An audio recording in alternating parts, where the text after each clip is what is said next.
Hey skiers, it's Bob with SkiEssentials.com. Welcome to our 2026 ski test. We got a new one for you. It's a Salomon QST blank. It's part of their S-Lab division now, so you might see it under an S-Lab title. This is a redesigned blank from years past. A lot of the same characteristics return into the 2026 version, but we do see some notable changes that are certainly worthy of discussion as they do change the overall character of the ski.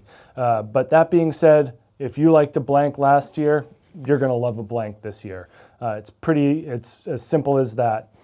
They are built with a poplar wood core, and then they get basalt stringers from tip to tail. One of the big differences that they did this year was they did away with the double sidewalls, and then the cork damplifier applications in the tips and tails have changed. It's the same at both ends, so it's actually more of a horseshoe design, so it follows the contour of the tip, and you can actually see it in the sidewall. It comes well down into the ski. What that does is it allows the wood core and the basalt stringers to pretty much go full length from tip to tail, and that is the same case in the tail as well, with that cork running through the tail there. So more wood and more basalt getting to the very ends of the skis, and that's going to uptick the energy and the stability quite a bit. And we found that it just has a very consistent feel from tip to tail. So pretty cool stuff with the construction. It ends up being, you know, on the stiffer side of flexible. You know, it's definitely fine-tuned to be in softer snow. It seems a little bit more flexible than what we saw in the past, also because there is a little bit less weight. So we drop a few grams here. This is the 192, and we're at 2196. So probably about 100 gram difference from the QST blank of last year. And it does feel like it's a little bit more nimble and agile. A lot of that has to do with the shape and profile as well. We're still dealing with a 112 millimeter underfoot ski, but we have upped the turn radius to 20 meters here in the 192.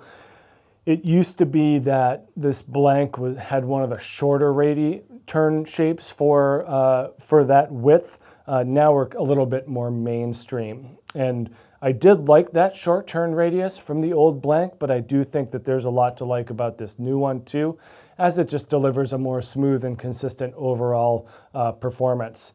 The cool thing about the older one with the short radius is that you could really get it up on a carved turn. I don't think this does that quite as well, but it was also kind of an interesting benefit of a 112.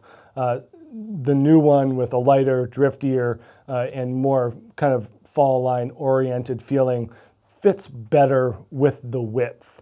And I think that if you want to get to have a turnier ski, then you can get something narrower and it'll work great. That was always just a side benefit of the older blank. But we do see that reduction in taper, most notably in the shovel here.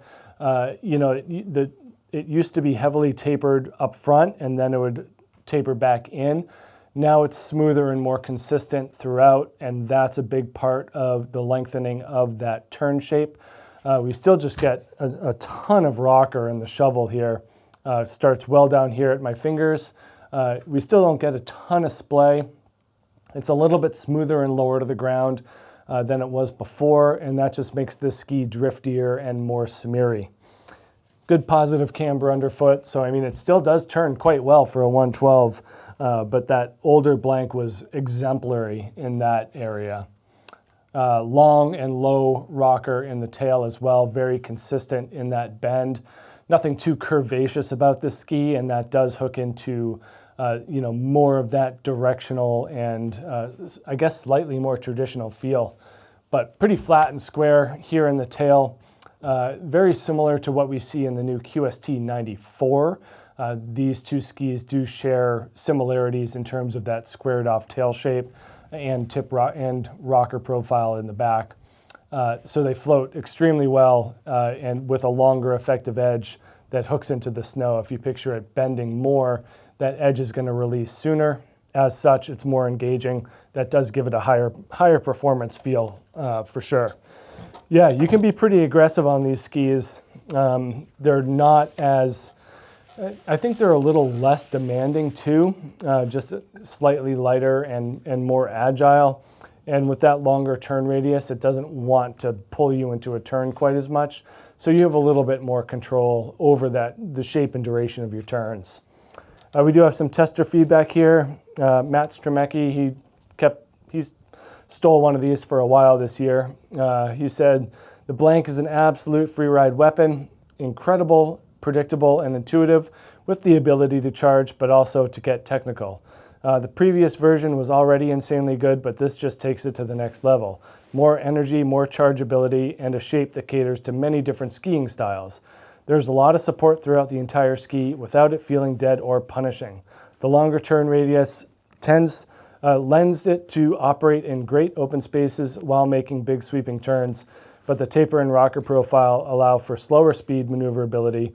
All around, just a phenomenal ski." And we actually had some good days here in Vermont on this ski, so I don't think that it is out of the question for an Eastern Powder Day ski or a New England Powder Day ski at 112, especially given how well it performs in non-fresh snow. I do think it's more of an advanced ski. At least advanced and expert level skiers are going to be able to find the top end of the performance spectrum. I think if you're more in a progressing level, that it'll just be a little bit much, whether it's too heavy, too long of a radius, or just too much ski overall, too much mass, too much volume. That's a legit concern for sure. Whereas an advanced or an expert skier will fit right in with this. As Matt said, it is very predictable and it is very consistent.